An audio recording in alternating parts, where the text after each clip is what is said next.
시각장애인들을 안내하는 안내견이 있지만은 사람이 시각장애인들을 안내할 때 100m 전방에 뭐가 있습니다, 또는 500m 그 근처에는 어떤 건물이 있다고 말하지 않습니다. 바로 앞에 지금 눈앞에 계단이, 올라가는 계단이 있습니다. 지금 내려가는 계단이 있습니다. 바로 앞에, 한 발 앞에 문지방 터가 있다고, 그렇게 한 발 한 발 안내하면서 목적지에 가는 것입니다. 그 한 걸음 한 걸음 인내심, 사랑, 그리고 친절함, 그 한 걸음 한 걸음 시각장애인에게 안내하는 그 마음이 결국은 일생, 나중에 일생이 되는 것입니다. 그런 따뜻한 찬양이었다고. 진짜입니다. 진짜라니까. 아주 따스한 호흡이 느껴질 만큼 우리 인도하는, 그리고 마지막에 주께 감사하라는 여운이 오랫동안 남아있을 만큼 시각장애인을 이끌고 가는 안내인이 나중에는 시각장애인에게 말한다잖아요. 고맙다고, 많은 걸 깨닫게 하고. 지난주 우리 추수감사 주일로 지켰습니다.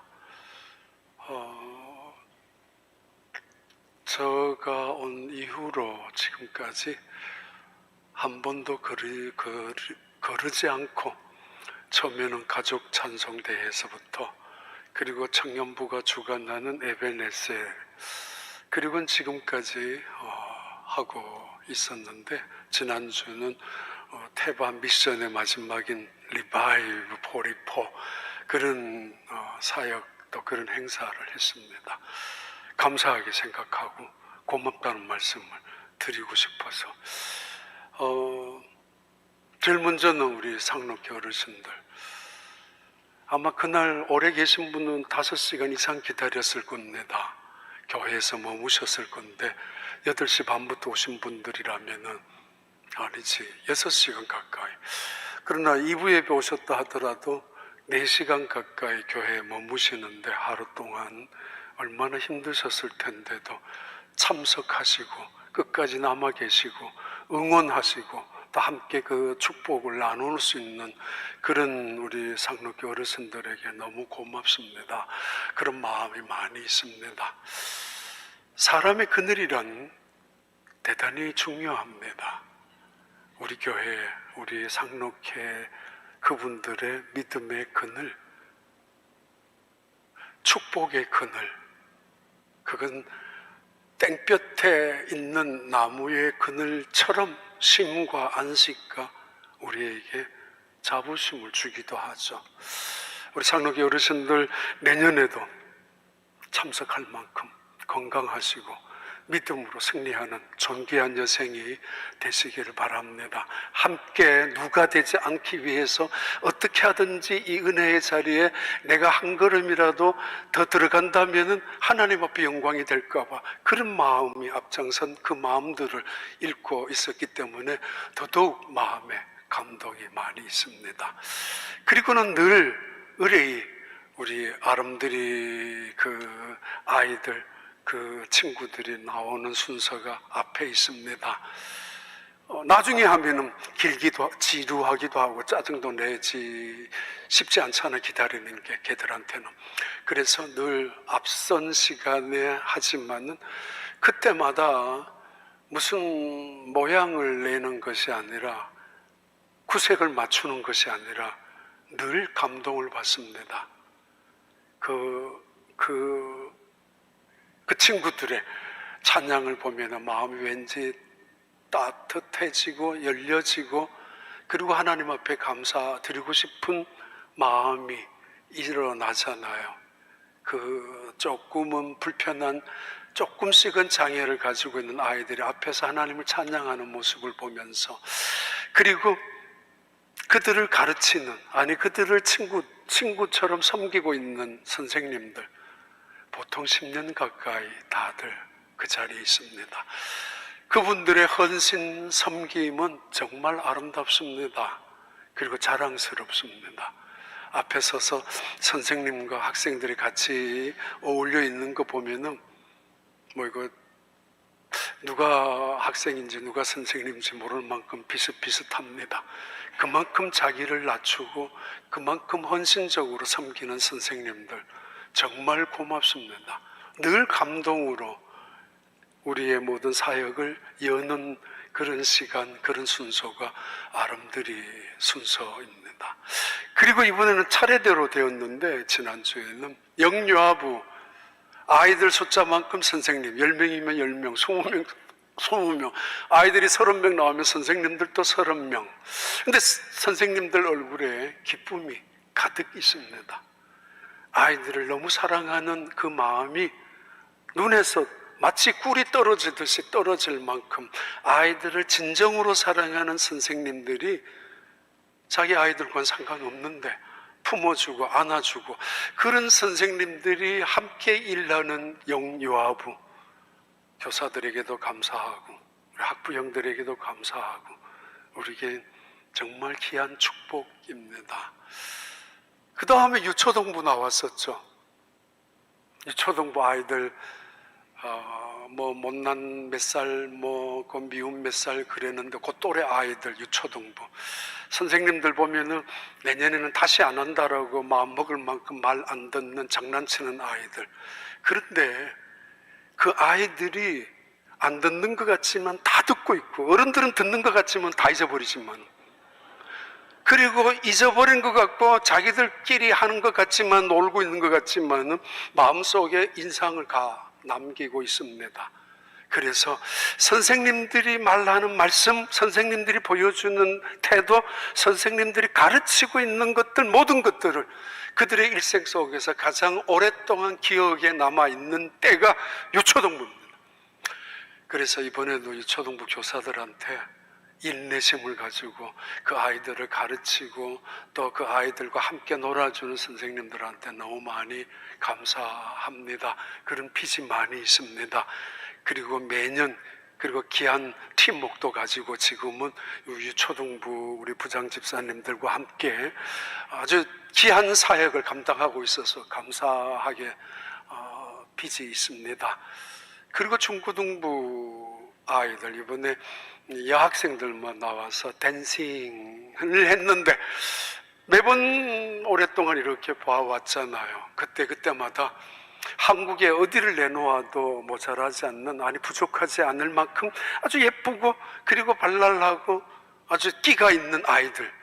근데 매번 한두 명 있었는데 이번에도 있는가 싶었는데 한두 명이 있었습니다. 근데 너무 잘하더라고요. 끝나고 나서 제가 문 앞에 서 있었을 때 여학생 한 명이 중학교 한 5학년 아니지 중학교 2학년이 되었는지 걔가 목사님 저거요 제가 했어요. 그러고 지나갔습니다. 자기가 했다고 인터넷 찾아가지고 곡도 정하고 그리고 근데 그것보다 더 중요한 거는 그 친구의 말을 그 친구의 제안에 따라서 30명 정도의 여학생들이 팀워크를 가지고 하나의 작품을 만들었다는 게 정말 다른 데 같으면 그렇게 못하죠. 다른 일이라면은. 근데 우리 예수 믿는 아이들 교회 안에서 그런 한 팀을 가지고 하나님 앞에 영광을 I believe in Jesus 예수님을 그 고백과 찬양이 너무도 좋았습니다. 그리고 이제 영어 예배 알케가 나와서 했는데 어느 교회든지 아니면 우리 세대하고 영어 세대하고 조금씩 거리가 있습니다. 이유가 우리는 영어 세대를 우리 자손, 우리 자녀들을 자랑스럽게 여기는데 걔네들은 그렇지 않을 때가 있습니다. 겉으로는, 속으로는 아니지만 그래서 겉으로 우리는 너희들하고는 다르다고 뭔가 우월감이 있고 우리는 너희들하고 다르다고 뭔가 무시를 하는 듯한 느낌이 없을 수는 없습니다. 왜냐하면 자기들이 잘난 게 있으니까. 근데 우리 교회 알케는 굉장히 겸손합니다. 우리 KM에서 뭘 할 때마다 함께 참석하고 그리고 KM 우리 이쪽 한어권 예배를 함께 드리는 것에 대해서도 오히려 고마워하고 감사합니다. 가끔씩 다른 지역에 가서 이세 목회자들 이야기를 들을 때가 있는데 그 이세 목회자들이 저한테 정말 고맙다는 말을 거의 다 합니다. 왜냐하면 우리 교회에 있었던 이세 목회자들, 지금도 있는 이세 목회자들이 자기들이 갖고 있는 여러 가지 단톡방이나 카톡이나 문자를 또는 띄우지 않습니까? 그럼 우리 교회가 이렇게 해준다고 아마 그런 이야기 때문에 고마워하고 때로는 부러워하기도 할 만큼 이번에도 우리 알케가 나와서 찬양하는데 얼마나 감사한지 몰랐습니다. 왜냐하면 우리의 미래이기도 하고 우리의 자손들의 세대이지 않습니까? 그리고 그분들이 오히려 알케가 우리에 대해서 고마워, 감사함을 갖고 있습니다. 우리도 훨씬 더 그런데. 그리고 우리 청년부가 나왔죠. 정말 작년부터 우리 교회 청년부 안에서 일어나는 은혜로운 일들, 하나님의 성령 안에서 일어나는 많은 에피소드, 성령의 이야기들, 감정들이 있습니다. 어제 저녁에도 물어봤어요. 목사님한테, 정우영 목사님한테. 요즘 몇 명이나 오냐고 예배에. 한 80명 가까이 된다고. 우리 청년부가 많으면 20, 30명, 더 많아야 3, 40명이 제일 많았을 때가 그랬는데 지금은 7, 80명이 함께 예배드리고 2배, 3배 가까이. 그것도 하나님께 집중하고 그것도 이 세상의 세속에 때묻지 아니하고 세상의 어떤 이끌림에 유혹당하지 아니하고 하나님의 은혜에 사로잡혀 있는 마치 새벽 이슬 것 같은 청년들의 모임을 그날도 보았습니다. 그 청년들의 찬양이 너무도 은혜로웠고 아주 진지하고 하나님께 집중하고 있는, 그리고 경건하기까지 했습니다. 청년답지 않게. 정말 많지 않습니다. 10명이 나와도 많은 교회 청년이, 20명 나오면 굉장히 많은 교회인데 우리 교회 지금 청년부가 7, 80명이 나와서 함께 예배를 드리고 있다는 것은 굉장한 축복이고 놀라운 하나님의 역사이기도 합니다. 그리고 일부 예배 때 제가 하나 빠졌습니다. 그래서 어떤 분이 들어오셔서 목사님 그 부서 진짜 빠졌는데 그분들 너무 열심으로 했단 말입니다. 빠진 게 뭐냐 하면은 나무동산, 대추나무동산, 꽃나무동산, 꽃사과나무동산, 그리고 앵두나무동산 그 팀들이 같이 모여가지고 복음에 대해서, 교회에 대해서, 감사에 대해서 시나리오대로 연극처럼 아름다운 드라마처럼 했었던 시간 순서였습니다. 그걸 보면서 얼마나 많은 연습을 했을까. 왜냐하면 맞춰야 되니까 서로. 그러면서 그분들이 준비하면서 연습하면서 나누었던 은혜들, 경험했었던 하나님의 사랑들, 그것이 고스란히 보이는 것 같아서 눈물이 날 만큼 고마웠습니다. 그리고 제일 마지막 시간에 목요 여성 팀들이 나와서 찬양을 했습니다. 오히려 진지한 사람들은 그분들이 되어야 되는데 오히려 굉장히 경쾌하게, 몸도 무거울 텐데 얼마나 아주 때로는 격렬하게 춤을 추는지, 얼마나 경쾌하게, 그리고 그 얼굴마다 즐거움이 가득 있었고 얼굴마다 진짜 가식 없는 기쁨으로 한 명 한 명 전부 다, 한 30명 넘은 것 같은데 전부 다. 그래서 저 뒤에 앉아 계셨던 할머니들이, 상록회 어르신들이 계속 잔소리처럼, 잔소리가 아닙니다, 계속 말했습니다. 이쁘다, 이쁘다, 이쁘다, 이쁘다. 옆에 사람 들으라고. 맞아요. 자신들의 30년 전, 때로는 40년 전의 모습들이잖아요. 그 목요 여성 예배 드렸던, 기도했던, 헌신하는 모습들이 그 찬양을 통해서 고스란히 보여주었던 감동적인 그런 시간이었습니다. 그런 모습이 좋았는지 아이들이 자기 엄마도 부르잖아요. 어쩌면 그 중에 50대, 60대도 있었을 텐데 뭐 그냥 30대로 지나갑니다. 다. 왜냐하면 전부 그렇게 보였으니까. 전부 다. 정말 우리 권사님들이 뒤에서 이쁘다라고 했던 게 옛날 모습, 그 이쁜 모습만이 아니고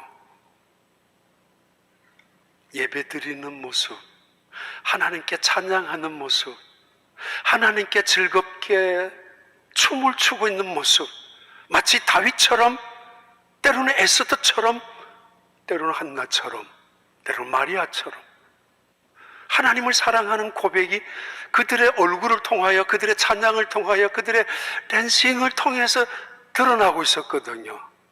그러니까 이쁘다고 하나님이 그러시는 말씀 아닙니까? 이쁘다고 모두가 다. 우리 교회 자랑 안 합니다. 그러다가 남의 교회 폄하시키는 게 아닙니다. 그래서도 안 되고 그런 일이 있어서는 안 되지만은 그래도 우리 교회에 어린아이들 그리고 상록회 어르신들 그 연령이 거의 비슷합니다. 깜짝 놀라죠. 뉴저지나 뉴욕이나 또는 시카고나 디트로이트 이 지역에 이민 1세가 오래된 교회들은 대부분 70세, 75세까지 평균 연령이 접어들었습니다. 근데 우리는 아이들도 있고 젊은이들도 있잖아요. 비슷한 숫자로. 어떤 교회는 LA는 청년들만 모이는 교회, 어른들이 없는 교회도 있습니다. 그것도 자랑일 수도 있지만 우리 교회는 거의 비슷하게 다른 교회 목사님들이, 특히 미국 교회 장로교회에 있는 목사님들이 어쩌다가 우리 교회에서 모임을 하거나 하면은 깜짝 놀라죠. 아이들이 있기 때문에, 청년들이 있기 때문에. 그래서 하나님의 특별한 은혜, 그 말도 좀 그렇지만은 그렇습니다. 특별한 하나님의 사랑과 축복이 있는 우리 교회에 감사한 마음이 많이 있습니다.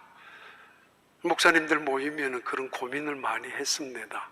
지난 9월, 10월 달 시카고에 갔을 때도 목사님들 만나잖아요. 대부분 70대 평균 연령이 그렇습니다. 지난주에 왔던 시카고에서 내려왔던 교인도 그랬어요. 우리 교회가 그렇다고. 없다고 젊은이들이. 몇 가지 이유가 있습니다만 그럼에도 하나님께서 우리 교회에게 베풀어 주신 하나님의 은혜, 축복, 그거는 또 다른 사명이 있다고 봐요. 정말 죄송한데 지난주에는 특별히 우리 추수감사헌금이 궁금하죠. 가끔씩 알려줄 때도 있지만 10만 불 추수감사헌금을 하셨습니다. 한 3천 불이 모자란, 특히 몇 분들이 하시겠지만 그래도 여러분들이 헌금한 그 헌금이 처음 왔을 때 1년 예산의 2배 정도의 한 주에 감사 헌금을 하신 교회, 하나님의 특별한 축복이 있지만은 그 축복 속에 은혜에 감사하는, 반응하는 교회라는 이야기입니다. 더 나아가서 이것만이 아니라 우리 교회는, 아니 다른 교회도 마찬가지이지만은 세상을 향하여 복음을 증거하기 위하여, 선교하는 교회가 되기 위하여 애를 쓰고 있습니다. 수요저녁 때 이야기 드렸습니다. 1년에 한 35만 불 선교비가 나갑니다. 전체적으로. 혹은 그 이상 나갈 때도 있고 적게 나갈 때도 있고, 지난 10년 동안 35만 불을 계산한다면 한 300만 불 다 줄인다 할지라도 300만 불, 그 전에 10년을 20만 불로 계산하면 200만 불, 그 전에 10년을 최하로 잡아서 100만 불로, 10만 불로 했으면 100만 불. 지금까지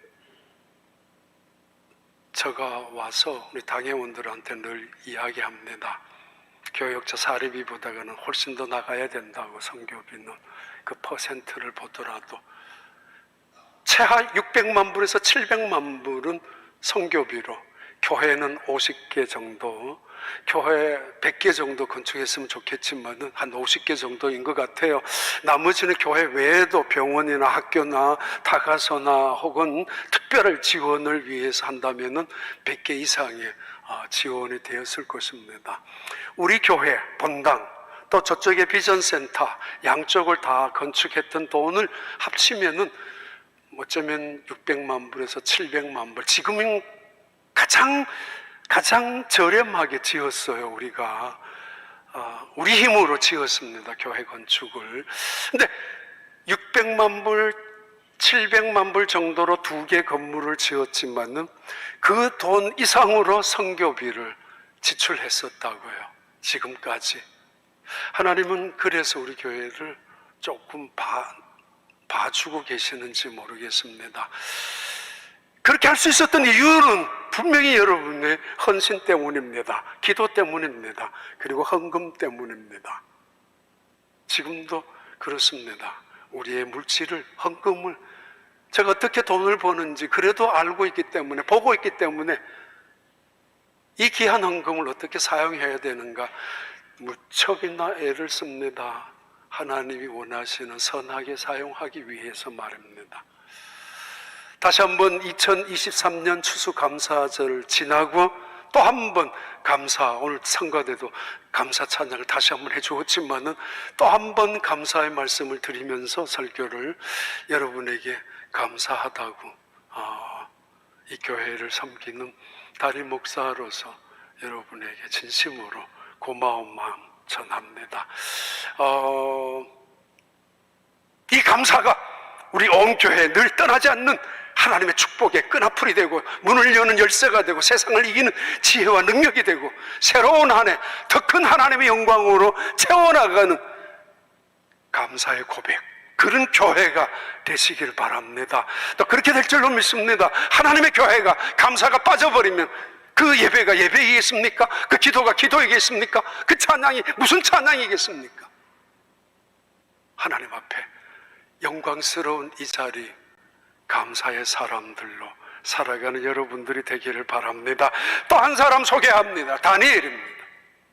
다니엘은 누구인가? 다니엘 6장 1절부터 3절까지 말씀입니다.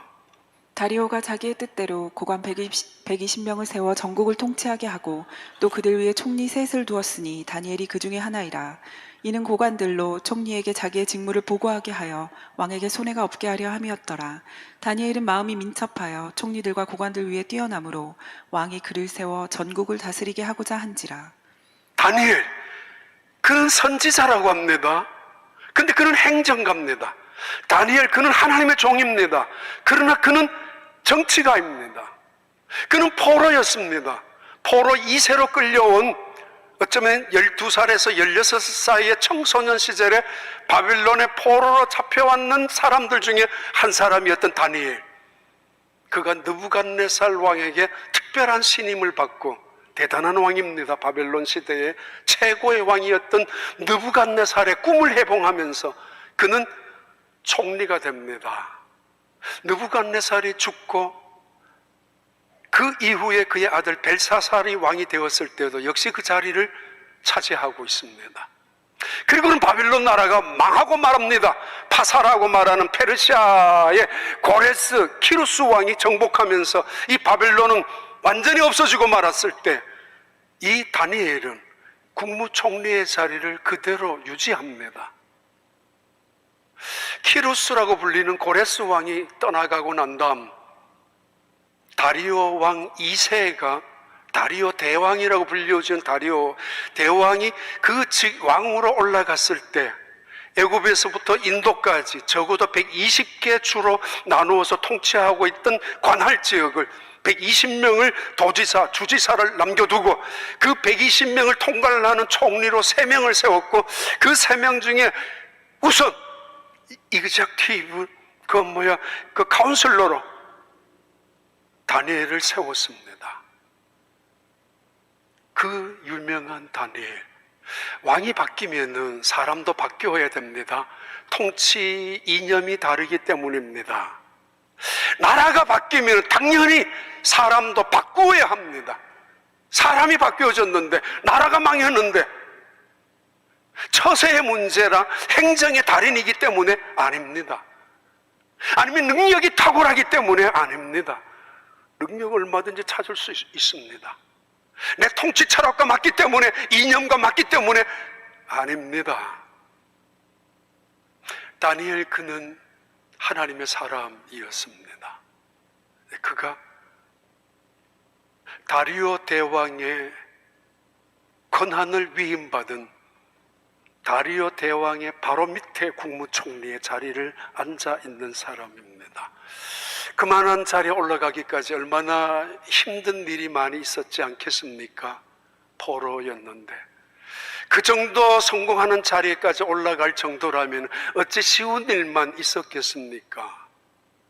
전에는 자주 그랬어요. 우리 교육자들 신방 갔다 오거나 어느 사람들 집에 갔다 오거나 가게 만나거나 어느 분이 식사하라고 식사 하거나 하면은 저분들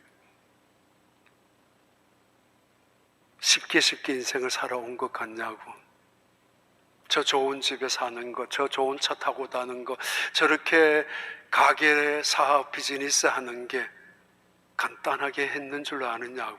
이민 1세, 2세 이 이민자의 삶 속에서 그러면서 그들이 하나님의 교회를 얼마나 섬겨왔는지 저는 알고 있고 보고 있죠. 그래서 한마디를 하죠. 쉬운 거 아니라고. 지금까지 저분들이 저절로 이 자리에 있는 게 아니라고. 근데 중요한 거는 다니엘이 그 성공한 자리에 있었을 만큼 그런 사람이었지만은 그는 역시 시기의 대상입니다. 모함을 받을 수밖에 없습니다. 포로로 인질로 끌려온 사람이기 때문입니다. 그리고 그 중에도 다리오 왕에게 가장 총애를 받는 신임을 받는 사람입니다. 어찌 그냥 두겠습니까? 어찌 세상이 칭찬만 하겠습니까? 그를 모함하려고 음모를 꾸미고 그를 끌어당기려고 온갖 모략을 꾸미는 사람이 왜 없었겠습니까? 악한 세력은 여전히, 세상의 세력은 끊임없이 끈질기게 하나님의 사람을 끌어당기려고 엿보고 있는 곳이 세상입니다.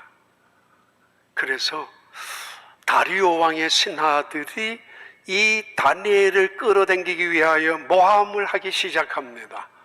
그게 뭐냐 하면은 뒷조사를 해봤어요.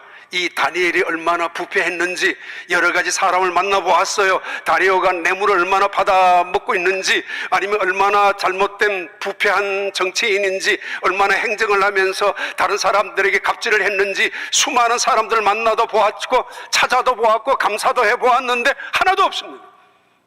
털끝만큼도 먼지가 없었습니다. 그렇죠.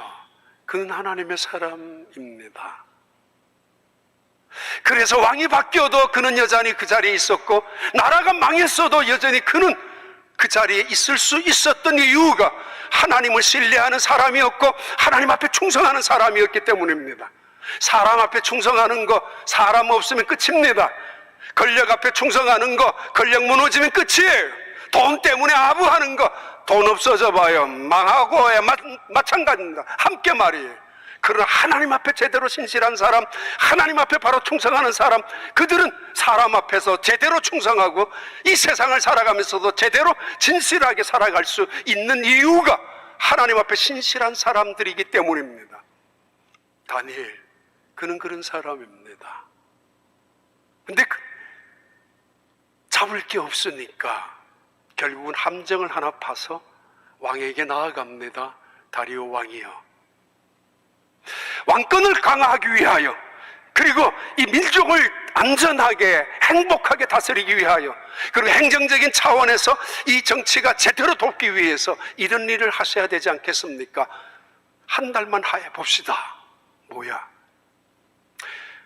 다른 우상에게 절하는 사람은 체포해서 나라를 획일적이지만은 하나로 만들고 나라를 획일적이지만은 통치하는 통치력을 힘을 갖게 하기 위해서는 이런 일이 필요하다라고 다른 우상을 섬기는 사람을 붙잡자고 찾아내자고 당신을 위한 겁니다.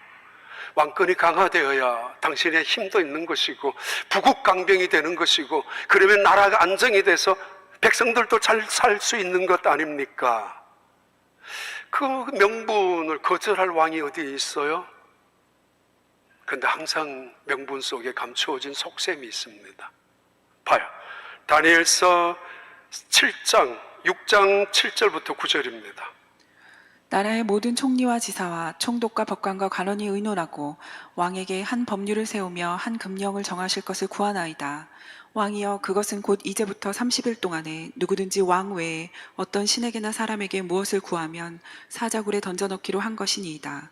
그런즉 왕이여, 원하건대 금령을 세우시고 그 조서에 왕의 도장을 찍어 메대와 바사에 고치지 아니하는 규례를 따라 그것을 다시 고치지 못하게 하옵소서 하매, 이에 다리오 왕이 조서에 왕의 도장을 찍어 금령을 내니라. 다리오 대왕, 대단한 왕입니다. 조서에다 의인을 찍었습니다.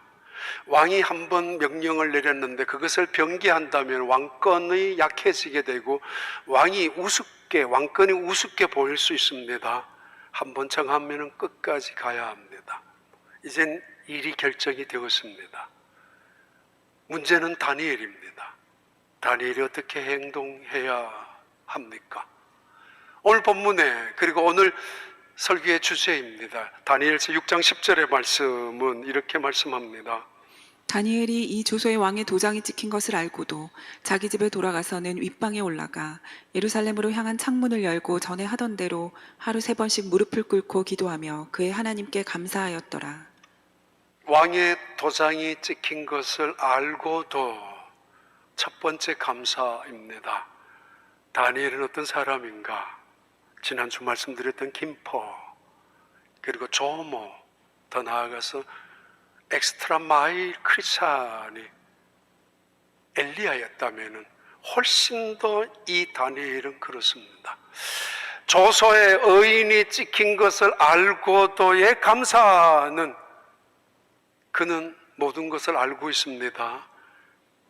이 법령이 왜 시작되었는지, 자기를 시기하는 몇몇 신하들에 의해서 시작되었다는 것을 알고 있고, 그리고 이 음모로 통해서 자기는 빠져나갈 수 없다라는 것도 분명히 알고 있고, 결국은 걸린다면 걸릴 수밖에 없죠. 이 덫이라면 빠질 수밖에 없죠. 그렇다면 자기는 사자굴 속에 떨어질 수밖에 없다는 것을 알고 있습니다. 그리고 자기를 그만큼 신뢰해 준 다리오 왕, 그 다리오 왕이 얼마나 상처를 받게 되고 그 마음이 배신감에 치를 떨을지, 아니 너가 나를 배신해 라고 말할 만큼 그런 것을 알면서도 이 다니엘은 알면서도 감사합니다. 알았다면은 사람들을 고용해서 다리오 왕에게 내 억울함을 이야기해야 되고 내가 이렇게 피해자가 될 수 있다는 사실을 간접적이든 직접적이든 알려서 그 다리오 왕을 설득해야 합니다. 그러나 그는 그러지 않습니다. 다리오 왕의 마음을 변화시키든지 다리오 왕의 권력을 이용하든지 다리오 왕의 손을 붙잡아야 하는데, 이 모든 것을 알고도 그는 그의 손을, 그의 마음을 변화시키려고 노력하지 않습니다. 구원은 하나님께 있기 때문에. 지금까지 느부갓네살 왕, 벨사살 왕, 그리고 키루스 고레스 왕과 다리오 왕을 보면서 권력의 힘이란 왕의 자리에 있는 것이 아니라는 사실을 뼈저리게 보아왔고, 하나님이 이 세상을 주관하는 주관자라는 사실을 그는 철저히 배워왔습니다. 억울합니다. 알려야 합니다. 저 사람들이 나쁜 사람입니다. 빨리 알려야 합니다. 다급합니다. 안 그러면 내가 죽을 수도 있기 때문에 죽으면 무효가 됩니다. 모든 것이 끝입니다. 그러나 그는 그가 살기 위해서 손을 내밀어 다리오 왕의 손을 잡아서 살려달라고 애원하지 않습니다. 하나님께 그는 손을 내밉니다. 이미 결정된 일입니다. 조서의 의인이 찍혔다면 더 이상 변개할 수 없습니다. 이미 받아들일 수밖에 없는 것 앞에서 평생 가슴을 치고 후회한다고. 왜 그때 그 말을 듣지 않았을까? 왜 그때 엄마가 말하는 말을 붙잡지 않았을까? 후회한들 소용없는 일입니다. 변하게 할 수 없는 일이라면 받아들여야 마땅하고, 엎질러진 물이라면 받아들이되 불평 없이 받아들이고 하나님의 선하신 뜻이 무엇인가를 깨달으면서 감사하고 감사를 배우는 것이 인생의 철학이기도 합니다. 게테가 그랬죠. 감사할 줄 모르는 사람이 이 세상에선 가장 쓸모없는 사람이라고. 아무짝에도 쓸모없는 사람, 감사를 모르고 입 밖에도 내지 못하고 살아가는 사람. 키케로 역시 이야기했습니다. 이 세상의 모든 원인은 불평하는 사람들이라고. 불평은 전염병처럼 확산되는 것이고, 불평과 원망은 결국은 독이 되어서 광야에서도 죽어버렸지 않느냐고. 모든 것을 알고도 위기입니다. 캄캄합니다. 눈앞이 말이에요. 그런데도 그는 감사합니다. 하나님 감사합니다라고. 또 하나 넘겨볼까요? 다니엘서 6장 10절에 다시 볼까요? 다니엘이 이 조서의 왕의 도장이 찍힌 것을 알고도 자기 집에 돌아가서는 윗방에 올라가 예루살렘으로 향한 창문을 열고 전에 하던 대로 하루 3번씩 무릎을 꿇고 기도하며 그의 하나님께 감사하였더라. 알면서도 위기인 줄, 죽음의 덫이란 걸 뻔히 알면서도 감사할 줄 알았던, 감사했던 다니엘. 그는 집으로 돌아가서 2층 다락으로 올라가서 예루살렘을 향하여 나 있는 창문을 열고 그리고 감사합니다. 광야에서 이스라엘 백성들이 이동했었던 40년, 39년 동안 그들 가운데는 언제나 성막이 있었던 것처럼 눈을 뜨면 성막이 보여야 했었고, 텐트 밖으로 나오면 성막이 보여야 했었던 그들처럼 이스라엘 백성들은 언제나 집을 짓는 곳이 북향 남향이 아니라 예루살렘 성을 향하여, 성전을 향하여 창문을 만들어 놓았던 것이 전통적인 방법입니다. 이제 덫이 걸렸습니다. 꼼짝없이 죽어야 될 위기이지만은, 다급하고 불안하고 두려운 순간이지만은 그는 걸어오면서 생각했을 것입니다. 집으로 돌아오면서, 그래, 하나님께 기도해야지. 맞아, 기도해야지. 뭘 해? 그래서 문을 열고 예루살렘 성전을 향하여 창문을 열어 젖히고 감사하기 시작합니다. 굳이 꼭 그래야 합니까? 숨어서 해도 되고, 꼭 그래야 합니까? 남모르게 해도 되고, 아니 꼭 그렇게 해서 알려야만 한단 말입니까? 그는 그래야 했었습니다. 포로로 끌려왔을 때, 아무도 눈여겨보지 않았을 때 하나님은 다니엘을 눈여겨보셨고 지켜주셨고, 왕의 식탁 자리에 앉을 때도 하나님은 다니엘을 특별히 구별하여 총애할 만큼 그를 인도해 주셨고, 그리고 지금 이 자리까지 드러나게 하셨잖아요. 세상 모두는 솔직히 말하면 다니엘은 하나님의 사람이라고 다 인정하고 그리고 신뢰해 오고 있었습니다. 그런데 내가 어려움이 찾아왔다고 하나님을 감춘다고요? 내가 불리하다고 그 하나님을 모른 척 한다고요?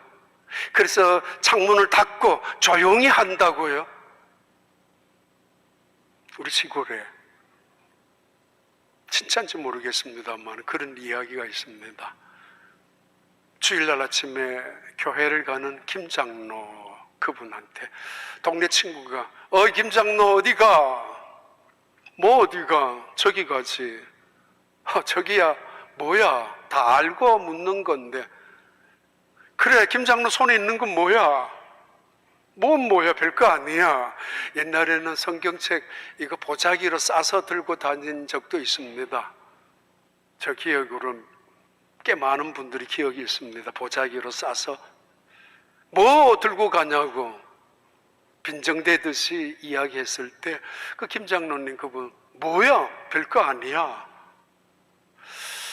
그 말을 하고 교회에 앉아서 예배를 드리는데 계속 생각이 나요. 김 장로 어디가? 뭘 어디가? 저기 가지. 저기라니. 예수님의 핏값을 지불해서 세워진 교회가 저기야? 성령의 역사로 남겨진 하나님의 교회, 이 세상의 마지막 구원의 재단인 하나님의 교회가 저기야? 내 자존심 때문에, 내 체면 따위 때문에 교회라고 말하지 못하는, 그것도 하나님의 교회가 라고 말하지 못했던 내 자신이 얼마나 한심스러웠는지 계속 마음이 떨리기 시작했던가 봐요. 뭐 교회가 자랑할 게 있어요? 뭐 밤낮 뭐 문제만 터지고 싸우기만 하고, 뭐 교회가 뭐 다른 사람들에게 내세울 게 있어요? 어쩌면 그래서 그랬는지도 모르겠지만 별거 아니라고.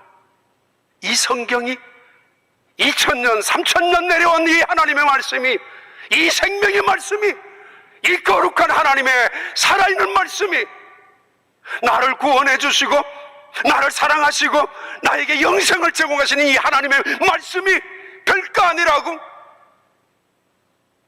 그래서 누가 볼까 봐 숨기고, 그래서 이거 성경이라고 말도 못하고 내 체면 때문에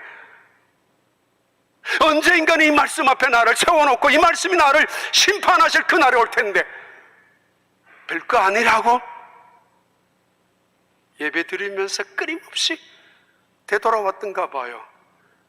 내가 온 곳이 어디지? 교회. 교회는 무엇이지? 내가 들고 있는 성경책은 어떤 책이지?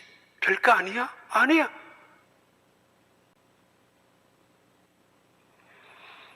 그것을 알고도 와서 감사하고, 그것도 지금 감시자가 따라왔었고 24시간 철저하게 도청장치를 할 것이고 CC 카메라를 구석구석에 달아놨을 것이고, 아니면 철저하게 따라오는 미행자도 있었을 것이고, 그 잡으려고 다른 사람이 어떻게 되는 거 상관없습니다. 이 사람들은 다니엘이 얼마나 어떻게 할 것인지 그것만을 잡으려고 노려보고 있는데, 눈을 부릅뜨고 있는데 창문을 열어젖혔다니, 기다렸다는 뜻이, 아니 30일 기다리면 되잖아요. 30일 지나가면 돼요.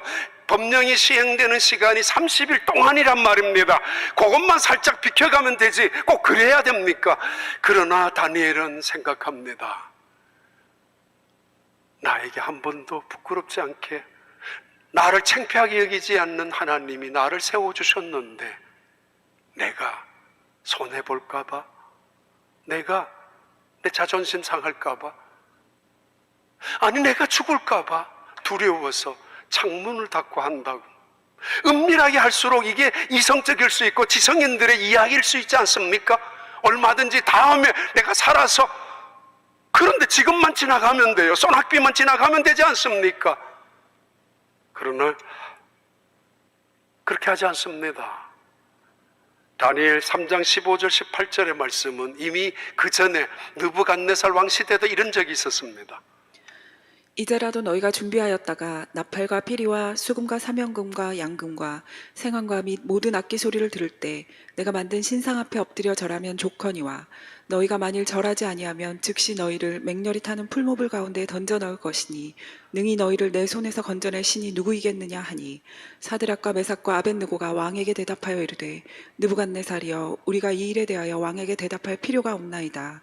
왕이여, 우리가 섬기는 하나님이 계시다면 우리를 맹렬히 타는 풀무불 가운데에서 능히 건져내시겠고 왕의 손에서도 건져내시리이다. 그렇게 하지 아니하실지라도 왕이여, 우리가 왕의 신들을 섬기지도 아니하고 왕이 세우신 금신상에게 절하지도 아니할 줄을 아옵소서. 그리 아니하실지라도 우리는 하나님을 섬길 것입니다. 이게 다니엘, 그리고 다니엘 시대의 3명의 친구들의 신앙의 고백입니다. 한 번도 자기를 업신여기지 아니하셨던 그 하나님을 내가 어떻게 사람 앞에서 내가 어려움이 찾아온다고 모른 척 할 수 있겠느냐라는 그의 태도는 감사였습니다. 또 하나 봐요. 다니엘 6장 10절부터 10절인데 다시 보겠습니다. 다니엘이 이 주소에 왕의 도장이 찍힌 것을 알고도 자기 집에 돌아가서는 윗방에 올라가 예루살렘으로 향한 창문을 열고 전에 하던 대로 하루 3번씩 무릎을 꿇고 기도하며 그의 하나님께 감사하였더라. 그의 감사는 전에 하던 대로의 또 다른 감사입니다. 전에 하던 대로 감사. 엄마가 어린아이에게 그림 성경을 펼쳐가면서 주고받는 대화이죠. 얘야, 이게 누구니? 얘 다니엘이에요. 지금 다니엘이 왜 여기 사자와 함께 있니? 얘 기도해서 왕이 다니엘을 사자굴 속에 집어넣은 거예요. 무섭겠지? 예. 두렵겠지? 예. 죽을 것 같지? 예. 루벤스의 그림입니다. 렘브란트 그림과 양쪽에 늘 대조적인 사자들이 꼼짝을 못하고 있죠. 다니엘에게 다가오지를 못하고 있습니다. 입은 모조리 다 닫고 있고, 그리고 하늘에 큰 빛이 하나, 구멍은 뚫린 채로. 엄마가 딸한테 그래요. 무섭겠지? 예. 그런데 이 꼬마가 엄마한테 이렇게 이야기했어요. 엄마가 만약에 이 사자굴 속에 들어가면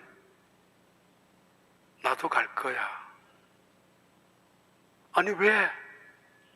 엄마가 거기 있잖아. 나도 갈 거야.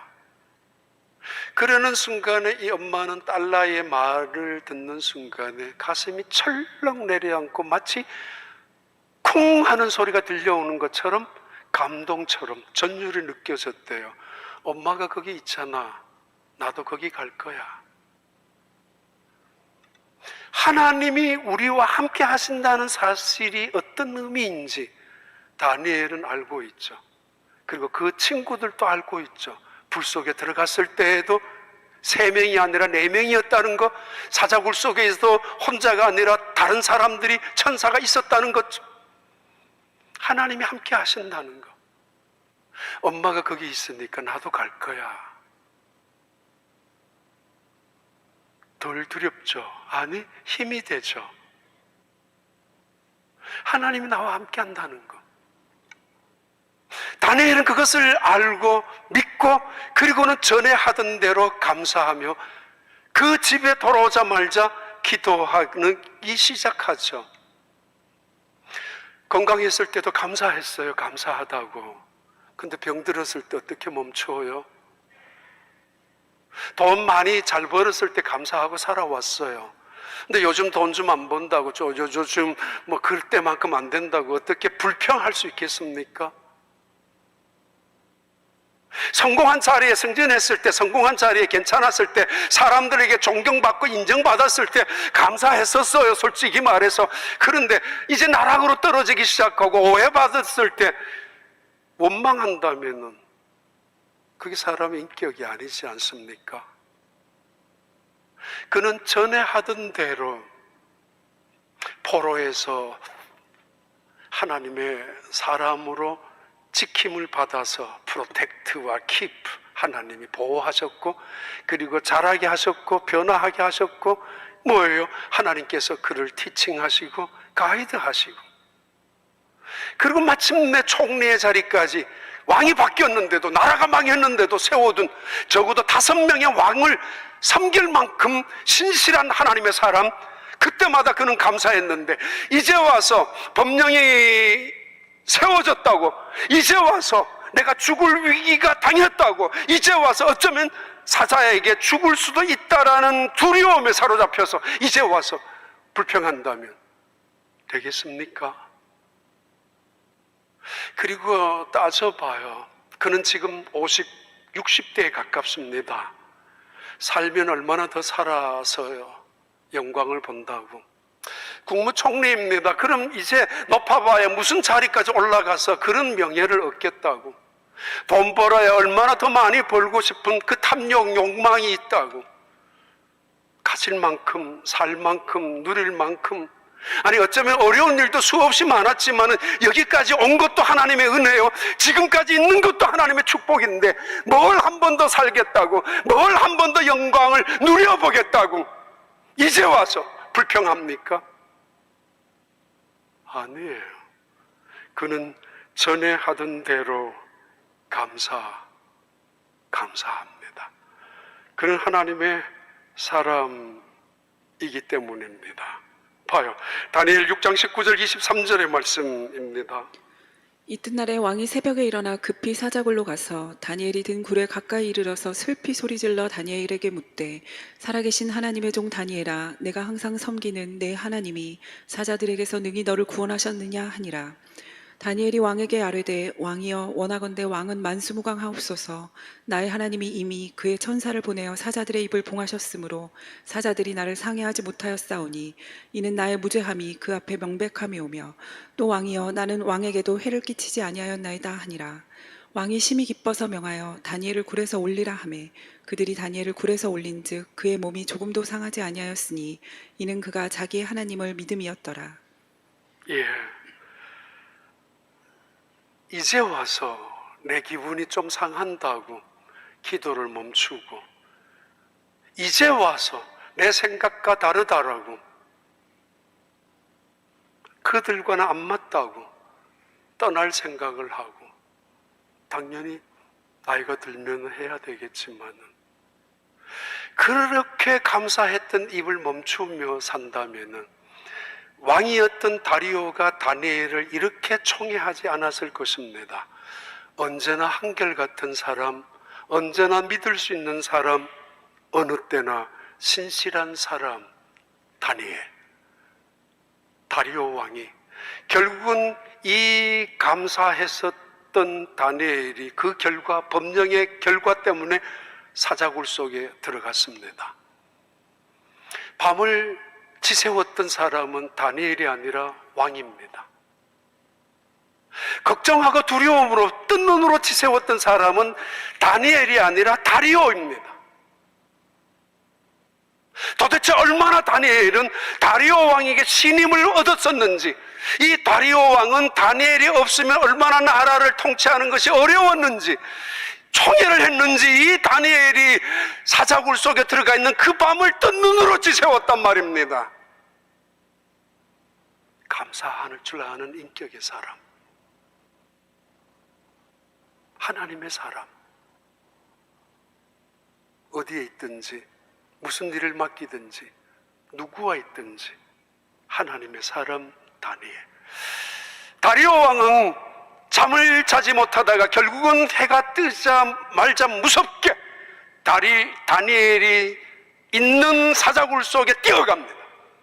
그리고 매우 슬픈 목소리로 죽었겠구나, 뼈만 남았겠지, 며칠을 굶겼던 사자들인데 지금까지 살아난 사람이 누가 있어요? 도대체 어떻게 살아난단 말입니까? 사자 앞에서 부릅니다. 다니엘아, 다니엘아. 아주 마음속에 절망에 가득 찬 말로, 그러나 안타까움으로, 그를 지켜주지 못했던 아쉬움으로 어쩔 수 없이 내버렸을 수밖에 없었던 왕의 입장에서 다니엘을 부릅니다. 다니엘아, 다니엘아, 너의 하나님이 너를 지켜주었더냐? 너가 그렇게 신실하게 믿었던 하나님이 너를 지켜주었나 말이다. 다니엘아, 너의 하나님이, 너가 그렇게 감사하고 섬겼던 그 하나님이 너를 사자에게서 건져내 주었느냐?